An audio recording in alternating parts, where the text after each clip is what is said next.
Hello students, welcome to Fundo Tutor and today we are going to talk about evaporation causes cooling. Evaporation से हमें ठंडक कैसे feel होती है उसके पीछे पहले हमें रीज़न पता होना चाहिए कि ऐसा क्यों होता है। ऐसा इसलिए होता है because of latent heat of vaporisation. कोई भी चीज़ है अगर उसने लिक्विड से कन्वर्ट होना है, किसमें, वेपर्स में कन्वर्ट होना है, उसे क्या चाहिए होगी, लेटेंट हीट ऑफ वेपराइजेशन। तो उसे चाहिए ही चाहिए, तभी वो कन्वर्ट हो पाएगा, अदरवाइज नहीं होगा। और ये हीट उसे मिलती कहाँ से है, जिस भी सरफेस को उसने टच किया है ना, उस सरफेस से उसे वो हीट को चुरा के ले जाएगा। गुप्त हीट, ये लेटेंट क्या होता है, छुपी हुई, हिडन। लेटेंट का मतलब होता है हिडन, छुपी हुई हीट। और वो हीट कहाँ पे हिडन होती है, जहाँ जिस भी सरफेस को उसने टच किया। जैसे हम इसको एक एग्जाम्पल के थ्रू समझते हैं। स्पिरिट को आपने अपने हाथ में लगाया, आपने नेल पेंट रिमूवर ले लो, ठीक है, आपके पास घर में स्पिरिट पड़ी होगी वो उठा लेना, या नेल पेंट रिमूवर पूछ लेना। उसकी 2-3 बूंद्स को, 2-3 ड्रॉप्स को अपने हाथ में रखना और उसको फैलाना। और आप क्या ऑब्जर्व करोगे, ये बहुत जल्दी जल्दी इवेपोरेट हो जाएगा, उड़ जाएगा। ये जो आपने नेल पेंट रिमूवर हो गया, या आप थोड़ा सा पेट्रोल भी यूज़ कर सकते हो, बट उसकी कोई ज़रूरत नहीं है, नेल पेंट रिमूवर घर पे पड़ा ही होता है, ठीक है। तो जब वो इवेपोरेट हो जाएगा तो आप क्या देखोगे कि आपका हाथ जो है ना, जिस जिस एरिया पे आपने उसको लगाया था वहाँ पे आपको थोड़ी सी ठंडक फील होगी, कूलनेस फील होगी। उसके पीछे रीज़न क्या है कि जब आपने उस स्पिरिट को यहाँ पे लगाया तो उस स्पिरिट ने इवेपोरेट होना था। इवेपोरेट होने के लिए उसे लेटेंट हीट ऑफ वेपराइजेशन चाहिए थी, किसी भी लिक्विड को चाहिए होती है। तो उसने वो कहाँ से उठाई, जिस चीज़ के वो कांटेक्ट में था। और वो किस चीज़ के कांटेक्ट में था, आपके हाथ के कांटेक्ट में था। तो आपकी जो बॉडी हीट होती है ना, उसने उस पर्टिकुलर एरिया से आपकी बॉडी हीट को लिया और वो क्या हो गया, उड़ गया, खुद इवेपोरेट हो गया। उस चीज़ को हम बोलते हैं कि इवेपोरेशन से कूलिंग होती है। Reason being latent heat of vaporisation is required which is taken out, जिससे भी वो टच में होता है, जिससे भी वो कांटेक्ट में होता है। इसके बहुत सारे एग्जांपल्स हैं, वन बाय वन हम इसको डिस्कस करते हैं। फर्स्ट एग्जांपल हमने डिस्कस कर ली कि आपने नेल पेंट रिमूवर, ठीक है, या ऐसा कुछ भी स्पिरिट वगैरह आपने लगाई, तो ये तो आप अभी जाके कर लेना, आपको पता लग जाएगा कि एक्चुअल में कूलिंग फील होती है। Next example is earthen pot keep the water cool. अच्छा, जो मटका होता है ना, हमने ना बड़ा सुना है, मतलब मेरे दादी बोलते होते थे, मेरे मम्मा ने भी यहाँ पे रखा हुआ है। जो मटका होता है ना, मटके में कहते बहुत ठंडा पानी रहता है। जो हमारे पुराने बुजुर्ग थे वो कैसे पानी पीते थे, तब तो फ्रिज नहीं थे, तो वो क्या गरम गरम पानी पीते थे। वो कैसे पानी पीते थे, वो मटके में पानी को रखते थे, और मटके में जो पानी होता है ना, वो गर्म नहीं रहता, वो ठंडा रहता है। ऐसा नहीं कि फ्रीजर से निकाला तो एकदम से मतलब बहुत ज़्यादा ठंडा ठंडा, बट नहीं, इट इज़ जितना हमारी बॉडी को चाहिए होती है ना, नीड होती है जितने ठंडे पानी की, उतना ठंडा रहता है। तो अभी मुझे ये बात बताओ, रीज़न क्या है इसके पीछे। मटके में ऐसी कौन सी बर्फ़ है, या ऐसा कौन सा रेफ्रिजरेटर लगा हुआ है, ऐसा कौन सा इंजन लगा हुआ है कि उसका पानी गर्म नहीं होता। उसको हम बाहर रखते हैं, धूप में रखते हैं, वो गर्म नहीं होता। क्यों? Reason is evaporation. यहाँ पे भी इवेपोरेशन ही काम कर रही है। ये रहा तुम्हारा मटका, ठीक है। चलो चलो चलो, वेरी गुड, क्या ड्राइंग बनाई है, चलो बहुत खुश हुई मैं इस चीज़ को देख के, ठीक है। मटका मैंने बहुत अच्छा बनाया। तो यहाँ पे आपने इस मटके के ऊपर ढक्कन रख दिया, ठीक है। तो मटके में क्या होता है, छोटे छोटे छोटे छोटे से ओपन पोर्स होते हैं यहाँ पे, ठीक है। जो पूरी सरफेस होती है, जो मिट्टी होती है, that's not like a steel.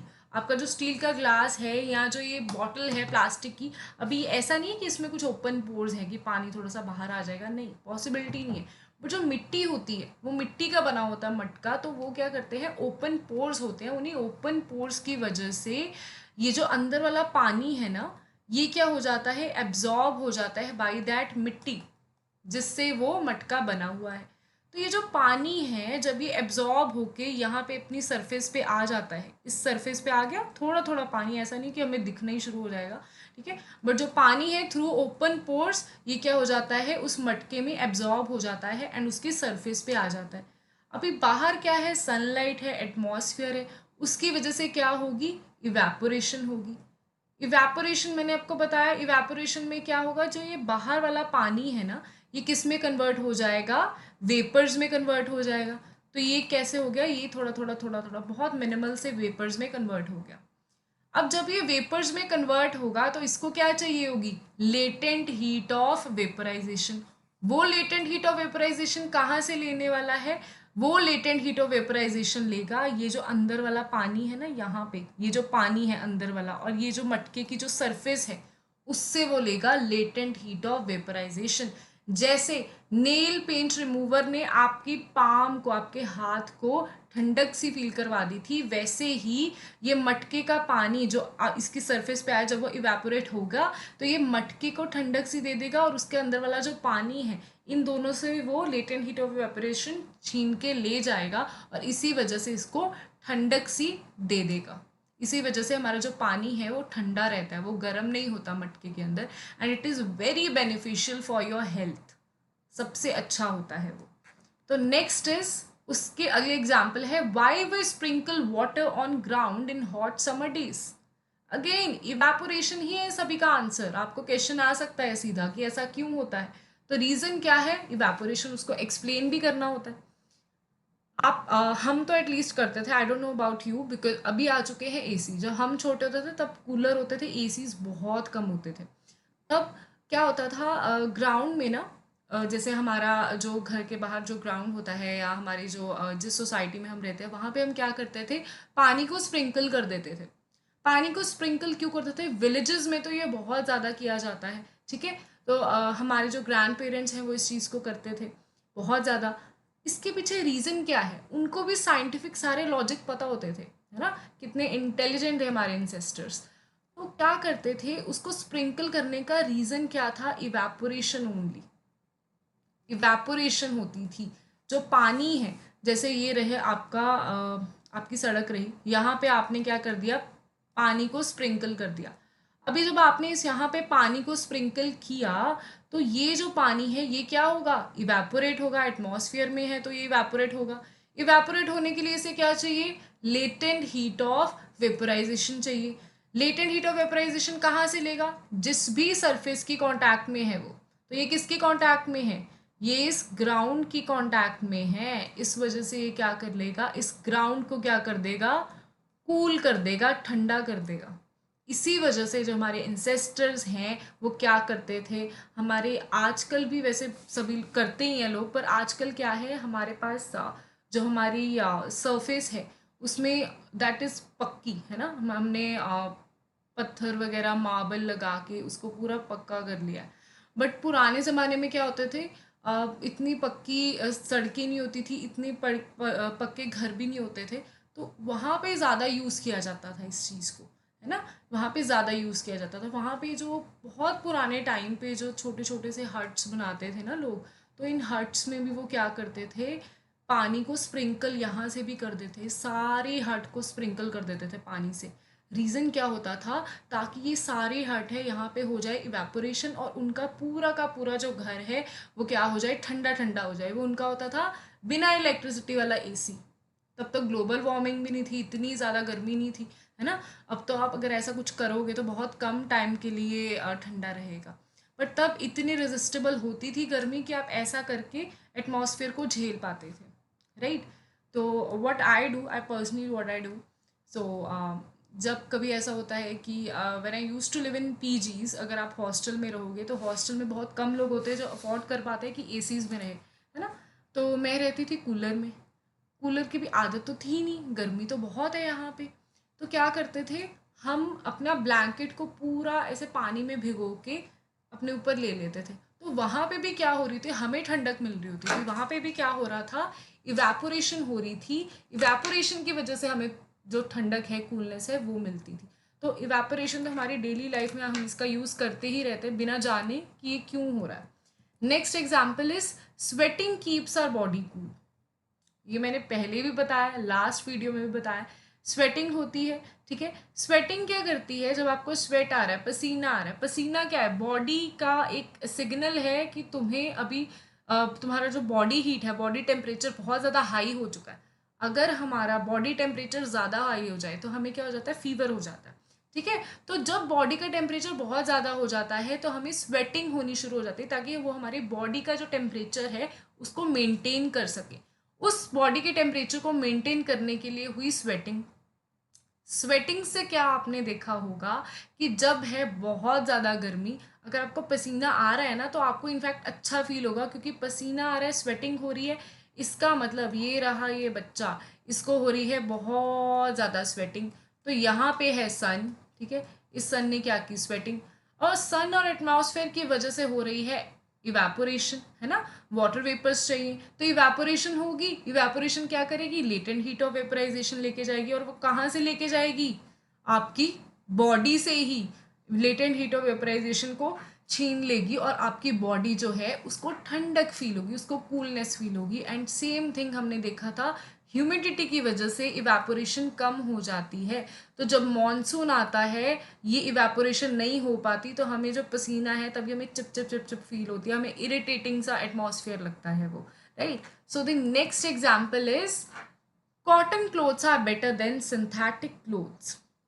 ये तो बहुत सुना है, बहुत सुना है कि कॉटन के कपड़े डाला करो, गर्मियों में कॉटन के कपड़े डाला करो। मुझसे तो डाले भी नहीं जाते सिंथेटिक कपड़े, है ना।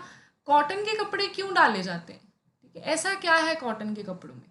कॉटन के जो क्लोथ्स होते हैं ना, दे आर गुड एब्जॉर्बर, बहुत अच्छे पानी को एब्जॉर्ब कर लेते हैं। आपको स्वेटिंग हुई, उसने पानी, आपका जो पानी जो स्वेट है उसको एब्जॉर्ब किया, ठीक है, पानी का अच्छा एब्जॉर्बर है ये, तो पानी को क्या किया, इसने एब्जॉर्ब किया।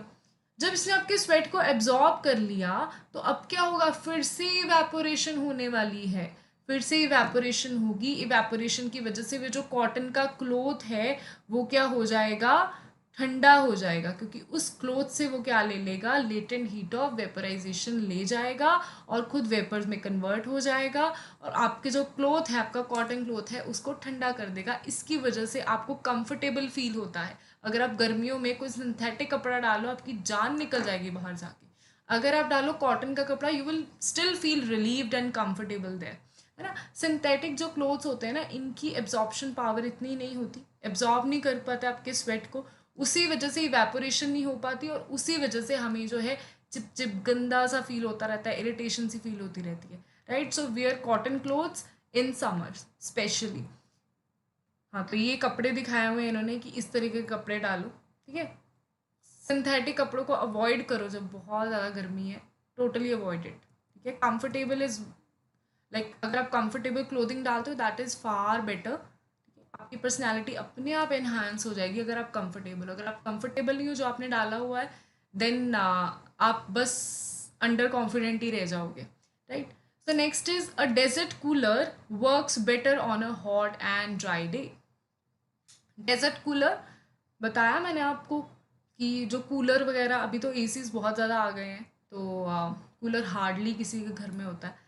बट हमने तो बचपन में कूलर में बहुत ज़्यादा, कूलर ही था हमारे घर पे तो, है ना। उस टाइम पे तो एसीज होते ही बहुत कम थे, बहुत ज़्यादा, मतलब बहुत कहते हैं बहुत ज़्यादा लग्जूरियस लाइफ होती थी उन बच्चों की जिनके घर पे एसी होते थे, आज से 15 साल, 15-16 साल पहले, है ना। तो डेजर्ट जो कूलर है वो क्या करता है, कहते हैं हॉट एंड ड्राई डे पे, ड्राई डे मतलब जब वाटर वेपर्स कम है, वाटर वेपर्स कम है, वाटर वेपर कम होने का क्या मतलब है, इवेपोरेशन रेट ये ज़्यादा बोल रहा है, इवेपोरेशन रेट ज़्यादा होगा, वाटर वेपर्स होंगे कम ड्राई डे पे, हॉट एंड ड्राई डे पे। हॉट का मतलब भी यही है कि उसकी इवेपोरेशन रेट बढ़ गया, ड्राई डे का मतलब भी यही है, इवेपोरेशन रेट बढ़ गया।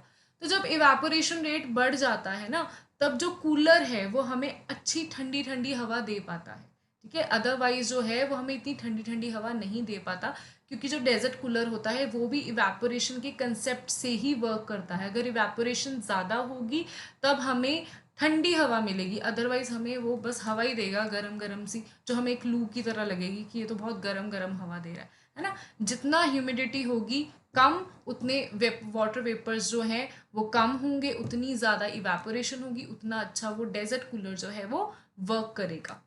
Next is T in saucer is better than T in cup. So this is T, ये रही आपकी चाय, और ये रहा सॉसर, एंड ये रहा आपका कप।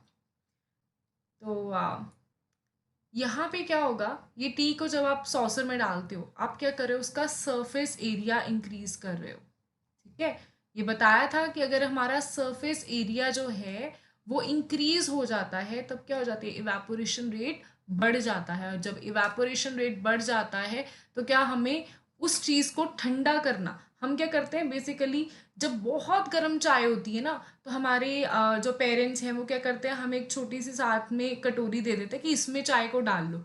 उनको भी पता है कि सरफेस एरिया भी क्या हो चुका है, इसका ज़्यादा हो चुका है। यहाँ पे अगर टी आ जाएगी तो सरफेस एरिया ज़्यादा हो जाएगा। अगर आपको बहुत जल्दी है ना चाय पीने की, आप लेट हो रहे हो, स्कूल के लिए लेट हो रहे हो और मम्मा ने बोला ये गरम गरम दूध पी लो, तो क्या करोगे, आप उस कटोरी में इसको डालोगे या सॉसर में उसको डालोगे, तो क्या हो जाएगा, सरफेस एरिया बढ़ गया। सरफेस एरिया बढ़ने से होगा, इवेपोरेशन रेट हो जाएगा ज़्यादा। इवेपोरेशन हमें क्या देती है, कूलिंग देती है। इवेपोरेशन रेट बढ़ गया, कूलनेस जो है बढ़ जाएगी। ठीक है, जो चाय है वो सॉसर में जल्दी ठंडी हो जाएगी ताकि आप उसको एटलीस्ट पी सको। अदरवाइज जब गरम गरम चाय पी लोगे तो गलत हो जाएगा, है ना। तो इस वजह से ये जो सारे एग्जाम्पल थे हमारी डेली लाइफ से थी, हम डेली इस चीज़ को करते हैं परफॉर्म, बट हमें पता नहीं है कि इसके पीछे रीज़न क्या है। तो अभी आपको रीज़न पता लग चुका है, तो आप अपने घर वालों को बता सकते हो कि मुझे ये पता है कि चाय को ऐसे क्यों पीना चाहिए, मुझे ये पता है कि हमें कॉटन क्लोथ्स क्यों डालने चाहिए। तो उनके साथ भी अपनी नॉलेज को आप शेयर कर सकते हो। आज के लिए हम सिर्फ इतना ही करेंगे। ठीक है, नेक्स्ट वीडियो में मिलते हैं। Till then, thank you.